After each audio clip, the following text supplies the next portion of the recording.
गर्मियों की सब्जियों की अपडेट देने जा रही हूँ। यहाँ पर देखिए तोरी जो है उसकी बेल के ऊपर तोरियाँ लगना स्टार्ट हो गई हैं। कुछ फ्लावर बर्ड्स भी आपको नज़र आ रही होंगी। छोटी-सी भी इसकी लेंथ है और इसके ऊपर जो है वो अब फ्लावर्स निकलना स्टार्ट हो गए हैं, फ्रूट भी आना स्टार्ट हो गया है। लेकिन इसकी हमें करनी पड़ेगी 1G, 2G, 3G कटिंग और उसको भी मैं आपको इसी वीडियो में एक्सप्लेन करूँगी और आपको करके भी दिखाऊँगी। यहाँ पर पालक बहुत अच्छे से ग्रो हो रही है। लेकिन अब मुझे इस वाले बॉक्स में जो है वो पालक को निकाल कर इसकी जगह पर मैंने ग्रो करना है करेले के सीड्स मैंने अभी तक नहीं लगाए थे, तो वो मैं आपके सामने अभी लगाऊंगी। कुछ भिंडी के लगाऊंगी, इसके अलावा जो ककड़ी होती है तर उसके भी लगाऊंगी। तो यहाँ पर पालक जो है वो मैं जड़ समेत निकाल रही हूँ। वो इसलिए क्योंकि अभी मैंने इस पूरे बॉक्स को खाली करना है। लेकिन अगर आप हार्वेस्ट 3 से 4 दफ़ा लेना चाहते हैं तो आप सिर्फ साइड वाले लीव्स को रिमूव करें, जड़ समेत मत निकालें। यहाँ पर देखिए इसके ऊपर फ्लावर्स जो हैं वो अब फ्लावर बर्ड जो हैं वो निकलना स्टार्ट हो गई हैं। इसमें सीड्स बनेंगे, तो मेरे पास और भी काफ़ी जगहों पर बन रहे हैं। तो यहाँ पर जो है वो मैंने अच्छे से इसकी गुड़ाई कर ली है। ये देखिए मेरे पास हैं सीड्स आपने हमेशा अच्छी क्वालिटी के लेने हैं। इसके बैग पे एक्सपायरी भी मेंशन है और साथ में इसकी जो वैरायटी है वो भी मेंशन है। तो सीड्स इसमें से हेल्दी वाले सीड्स मैं लगाऊंगी। ये एक पैकेट में इतने सीड्स निकले थे, अब इसमें से मैंने हेल्दी वाले निकाल लिए हैं। काफ़ी बड़ा ये बॉक्स है इसलिए इसके अंदर मैं थोड़ी ज़्यादा सीड्स लगाऊंगी, क्योंकि अगर कुछ जर्मिनेट ना भी हों तो बाकी जो हैं जो हो जाएंगे। अगर ज़्यादा सारे हो गए तो फिर मैं एक्स्ट्रा निकाल दूंगी। तो यहाँ पर तकरीबन मैंने 6-7 सीड्स इसके लगा दिए थे थोड़े-थोड़े फासले पर। तो इस तरह से आपने थोड़े-थोड़े होल्स करने हैं और उसके अंदर सीड्स लगा देने हैं। अगर आपके एरिया के टेम्परेचर अभी 30 से 35 के दरमियान में है तो अभी भी आप इसके सीड्स ग्रो कर सकते हैं। लेकिन अगर आपका टेम्परेचर अब 40 तक जा रहा है तो फिर आप इनको अभी अवॉइड करें। तो जैसे ही बरसात स्टार्ट हो, थोड़ा बारिशें होना स्टार्ट हों तो फिर आप इनको ग्रो कर लीजिएगा। तो अगर आपका 40 से ऊपर टेम्परेचर जा रहा है तो अभी मत ग्रो करें। तो यहाँ पर देखिए अभी मैंने इसके ऊपर जो है वो अच्छे से शॉवर कर दिया है। मिट्टी मेरी ऑलरेडी गीली थी, लेकिन गोडी करने के बाद जो है वो थोड़ा-सा मैंने सीड्स लगा के अभी शॉवर कर दिया ताकि सीड्स जो हैं वो ग्रो हो जाएँ। थोड़ी-सी नमी तो चाहिए होती है सीड्स को। यहाँ पर देखिए काफ़ी सारी पालक मैंने उस वाले बॉक्स में से निकाल ली है और इसको जो है ये तकरीबन 3 से 4 गड्डियाँ मेरी पालक बन गई थी। तो ये वाला बॉक्स जो है इसमें लगी हुई है तोरी और बीच में लगी हुई है पालक।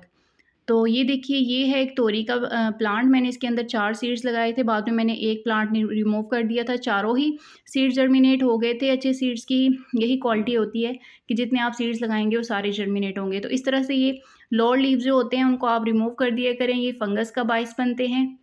तो यहाँ पर जो बिल्कुल इसके नज़दीक पालक लगी हुई है, इसको रिमूव करना बहुत ज़रूरी है, क्योंकि अगर नहीं करेंगे तो फिर ये इसकी एनर्जी लेती रहेगी। और वैसे भी बॉक्स के अंदर मैंने ऑलरेडी 3-4 प्लांट्स लगाए हुए हैं। तो ये देखिए आपको इसकी वाइट रूट्स नज़र आ रही हैं, इसको मैंने जल्दी से कवर कर दिया था। एक ये प्लांट है, इसके भी साथ में पालक के कुछ सीड्स लगे हुए हैं। प्लांट जिनके ऊपर से मैं हार्वेस्ट ले चुकी हूँ।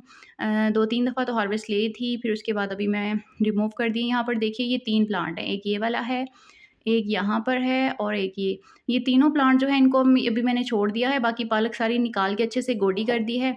अब जो है आपको बीच में कोई वीड वगैरह नज़र नहीं आ रहे होंगे। तो अभी जो है इसके अंदर मैं एक कॉर्नर जो खाली है उसमें भी कोई एक आध सीड लगा दूँगी। बाकी यहाँ पर देखिए ये कद्दू की बेल है जिसको बॉटल गॉर्ड बोलते हैं, लौकी बोलते हैं। ये देखिए इसकी ये जो है तकरीबन 2 फीट लंबी हो चुकी है इसकी बेल और इसके ऊपर जो है वो आ रहे हैं मेल फ्लावर्स। ये देखिए मेल फ्लावर की निशानी होती है कि इसके पीछे फ्रूट नहीं होता। ये मैंने जो वैरायटी लगाई हुई है ये लॉन्ग वाले हैं, ये पिछले साल के सीड्स थे लेकिन सीड्स अच्छे थे फिर भी जर्मिनेट हो गए। ये देखिए ये इसका मेल फ्लावर है, इसके पीछे फ्रूट नहीं है।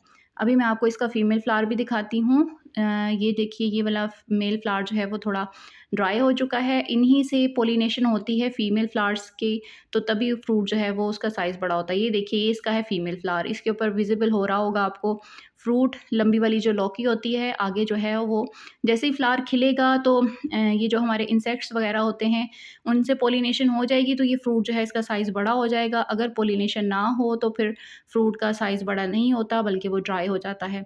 तो ये देखिए इसकी जो मेन स्टेम आ रही है उसमें से ये सेकंड स्टेम जो निकली है उसके ऊपर ये फीमेल फ्लावर आया है। यहाँ से जो इसकी मेन स्टेम है उसके ऊपर ज़्यादातर मेल फ्लावर्स ही आते हैं। तो ये देखिए यहाँ से एक और छोटी-सी स्टेम निकल रही है, इसके ऊपर भी एक फीमेल फ्लावर है लेकिन ये बिल्कुल बेस पे है इसलिए इसको मैंने रिमूव कर दिया था।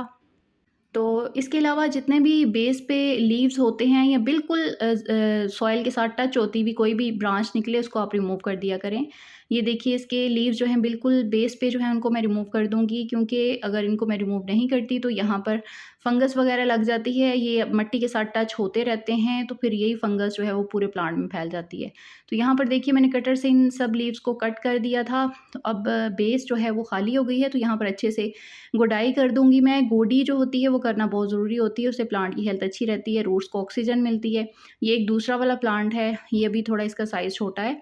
तो इसके साथ में भी जो है वो पालक का एक प्लांट लगा हुआ है, इसको भी मैं निकाल दूँगी, क्योंकि इसके साथ जो है वो मैं तर के सीड्स लगाने वाली हूँ। तर जो हमारी सैलेड में यूज़ होती है, ककड़ी, उसके सीड्स भी मैं आपको भी दिखाऊँगी। तो ये देखिए, ये आ रही है हमारी मेन स्टेम, तो इसको आगे से कट कर देंगे, इसको बोलते हैं 1G कटिंग। फर्स्ट स्टेम जो आप इसको कट कर देते हैं तो उसको बोलते हैं आप 1G कटिंग। इसके बाद जो है आगे इसमें से और स्टेम्स निकलेंगी, वो जैसे-जैसे बड़ी होती जाएँगी उनको भी मैं कट करती रहूँगी। ये देखिए इस तरह से इसकी टिप को रिमूव करना बहुत ज़रूरी है। तो इससे ये होगा कि आपकी सिर्फ़ एक ही स्टेम ही लंबी से लंबी नहीं निकलती जाएगी, बल्कि आपकी एक्स्ट्रा सेकंड स्टेम्स भी निकलेंगी, जिनके ऊपर ज़्यादातर जो हैं वो फीमेल फ्लावर्स आएँगे और मेल फ्लावर्स भी आएँगे। लेकिन जो इसकी थर्ड स्टेम होती है उसके ऊपर ज़्यादा जो होते हैं वो फीमेल फ्लावर्स ही आते हैं। तो इसी तरह से आप सेकंड स्टेम जो निकलेगी वो भी 2 से ढाई फीट की होगी, तो आपने उसको भी आगे से कट कर देना है, तो उसमें से फिर ज़्यादा आपको जो है वो फीमेल फ्लावर्स मिलेंगे। तो अभी तो मैंने आपको 1G कटिंग करके दिखा दी है। जैसे-जैसे ये इसकी सेकंड स्टेम जो निकलेंगी वो भी थोड़ा बड़ी होंगी, फिर मैं आपको वो भी कट करके दिखा दूँगी। इस तरह से इसको सपोर्ट दे दी है, ये इस तरह ऊपर ये जो वायर्स लगी हुई हैं इनके ऊपर चढ़ जाएगी। तो इसकी जो है यहाँ पर एक लगा हुआ है शिमला मिर्च का प्लांट, और यहाँ पर थोड़ी-सी गुड़ाई करके, तो यहाँ पर ये देखिए ये होती है ककड़ी, ये हमारी सैलेड में यूज़ होती है, थोड़ा सख्त होती है लेकिन टेस्टी होती है। तो जैसे हमारा खीरा सैलेड में यूज़ होता है वैसे ये भी होती है। तो थोड़ा-सा खीरा जो होता है हमारा थोड़ा सॉफ्ट होता है, लेकिन सीड्स दोनों के सेम ही होते हैं। ये देखिए बिल्कुल खीरे के सीड्स की तरह ही इसके सीड्स होते हैं। तो यहाँ पर थोड़े-थोड़े फासले पे करके तो मैं सीड्स लगा रही हूँ। ये देखिए बस हल्का सा होल करना है और उसके अंदर आपने सीड्स को डाल देना है। ये देखिए इस तरह से इसके सीड्स होते हैं, और हमेशा जितना भी सीड की मोटाई होती है उतना आपने गहरा होल करना है और उसको ऊपर से कवर कर देना है और शॉवर कर देना है।